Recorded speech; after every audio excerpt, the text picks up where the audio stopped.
All right, so what is the difference between planning a photo shoot and taking your camera with you wherever you go, especially when we're talking about stock photography? So I just got back from a trip to Montana. It was awesome, and I managed to get some good pictures. This was not a trip I did specifically to take photos. This was a bachelor party. We played golf, we rented a boat, we did all kinds of stuff.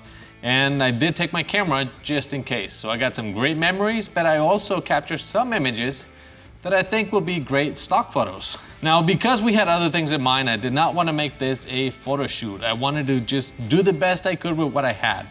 And that's what happened. I took the camera, and literally, I did not want to stop anybody from having fun. This was not work. This was just a whole bunch of guys having fun, and me with the camera randomly taking pictures, memories, things like that. But at the end of the day, I ended up with about 40 photos that I think would be great stock images. I only took the camera when we were at golf and on the boat, because other times I probably would have lost the camera. What happens when you plan a photo shoot, when you have a concept and you want to maximize that potential?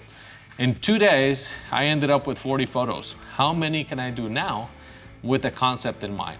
Like I said before, when something's selling, do more of that. So that's what I'm doing right now.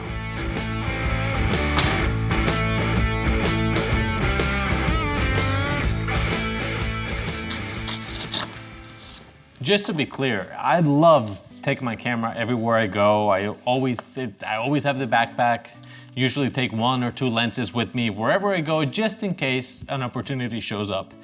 And this was no different. I mean, we did go for a completely different reason, but I thought, you know, why not? Why not bring the camera?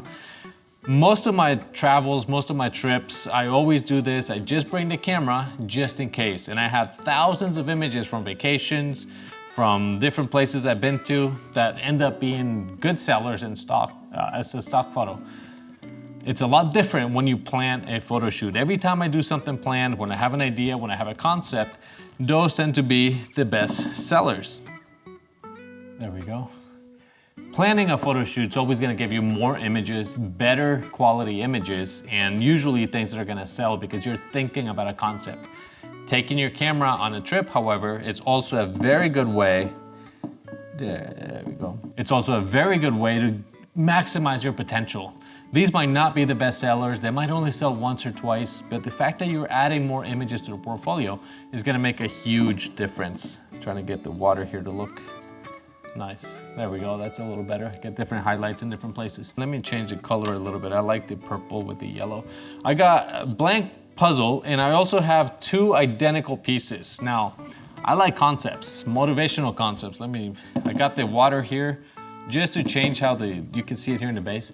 But what I want to do is write yes and no, or, you know, savings, vacation, different concepts on different pieces. And I have a whole bunch of pieces of these puzzles. They're blank. I bought them on Amazon they were cheap, and I'm trying to maximize my potential. This is what I like to do. I like coming up with ideas, with concepts, something that we can use for different situations, for different life things. Let me dim that because it's too bright. And this is when you can get creative. This is when you're gonna get a lot of photos in one photo shoot. Going out with friends, taking your camera on vacation, it's a great way to add more photos to the portfolio. I continue to do that every time I go anywhere. These may not be my best sellers, even though some have sold a lot. Taking advantage of your situation is how you maximize your potential.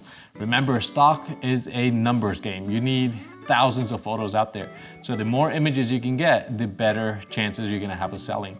I keep telling people you need at least 10,000 images, 20, 30,000, maybe 50,000 photos before you can get a full-time income from stock photography. Planning your photo shoots is gonna be better, way better. You're gonna get a lot more images if you have a concept, if you can direct your models, if you can do this.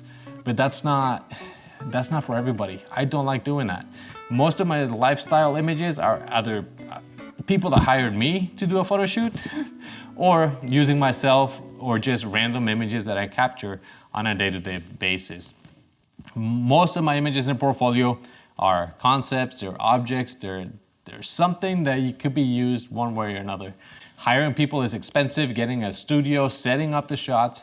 A lot of people like to break this down and do a multiple photographer photo shoot. But for me, I'm happy with this. When I go somewhere, I take the camera, and make the best out of whatever situation I'm in.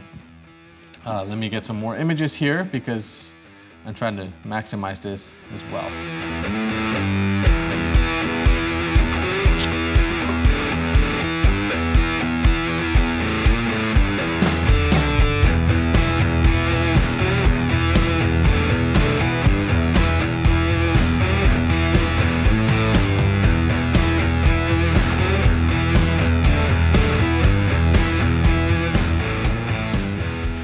Most of these shots would be good as editorials. Remember, the difference between editorial images and royalty-free commercial images is the use. That's it. An editorial image is used to give information, to share knowledge or something about a place. You can see, you'll find a lot of these images on slideshows like MSN, like top 10 golf courses in the West. These images would work. The sad part is, the image doesn't have to represent what the article is talking about. If the article is only given information, you can use any photo you want. I don't know when the rules changed. It was supposed to be more unique and more specific.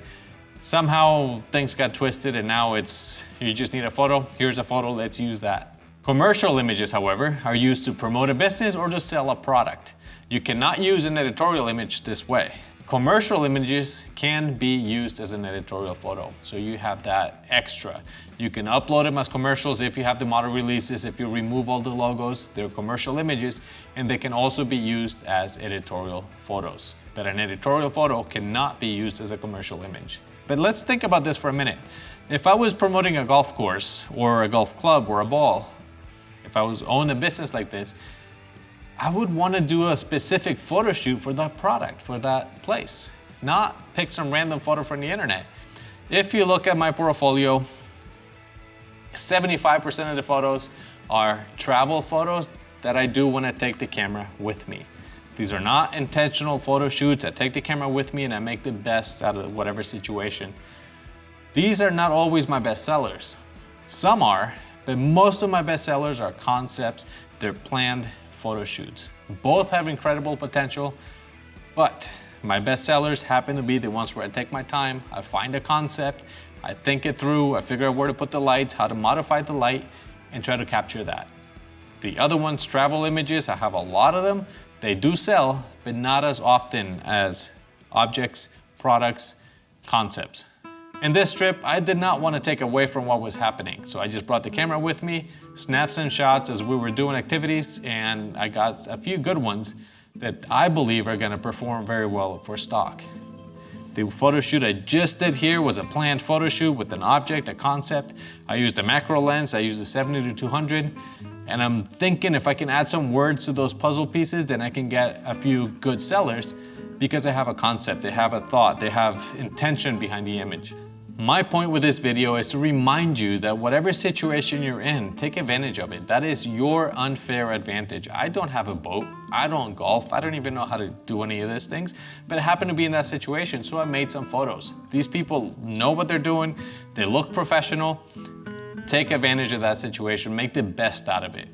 Are they gonna be bestsellers? I don't know. Are the ones I just did in here, a planned photo shoot, this took me an hour to get 40 photos, I don't know if they're gonna be bestsellers or not. The whole point is to continue to grow the portfolio. When something's selling, do more. Some people say quality over quantity. I happen to disagree.